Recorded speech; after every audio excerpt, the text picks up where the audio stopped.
আসসালামু আলাইকুম everyone, welcome to my new blog. Eid মোবারক সবাইকে। আজকে অনেক সুন্দর রোদ উঠেছিল আর আমার হাতের মেহেদি কালারটিও খুব সুন্দর এসেছিল। এই হচ্ছে আমার ঈদের ড্রেস, ল্যাভেন্ডার এবং হোয়াইট কালারের মধ্যে। এই বছর আমার ল্যাভেন্ডার কালার খুব কেনার ইচ্ছা ছিল, তো এরপর আমি মনের মতো ড্রেসটি পেয়ে গেলাম এবং তার সাথে ম্যাচিং করে ব্যাগ এবং জুয়েলারি কিনে নিলাম। এরপর আমি দুপুরের লাঞ্চ করে নিলাম। আমার আম্মু তেহারি এবং মুরগি ভুনা রান্না করেছিল এবং ডেজার্ট হিসেবে ফিরনি এবং শ্যামাই ছিল। ওটার ভিডিও আমি করতে পারিনি। এরপর আমি খাওয়া দাওয়া করার পর রেডি হয়ে গেলাম। আর এই হচ্ছে আমার ঈদের ব্যাগ আর ঈদের স্যান্ডেল, আর এই হচ্ছে আমার ঈদের সাজ। এরপর ছাদে গিয়ে কয়েকটি সুন্দর ছবি এবং ভিডিও করলাম আমি আমার।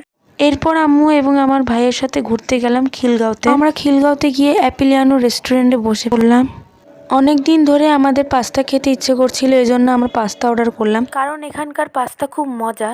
পাস্তাটি ছিল অনেক চিজি এবং ইয়ামি। এরপর গরম লাগছিল, তো ঠান্ডা কিছু খেতে ইচ্ছে করছিল, তাই আমরা কফি খাওয়ার জন্য আমরা আপন কফি হাউসে চলে গেলাম। ভিতরে অনেক মানুষের ভিড় ছিল, তাই সিটই পাওয়া যাচ্ছিল না। এরপর অনেকক্ষণ পর আমরা একটা সিট পেয়ে গেলাম।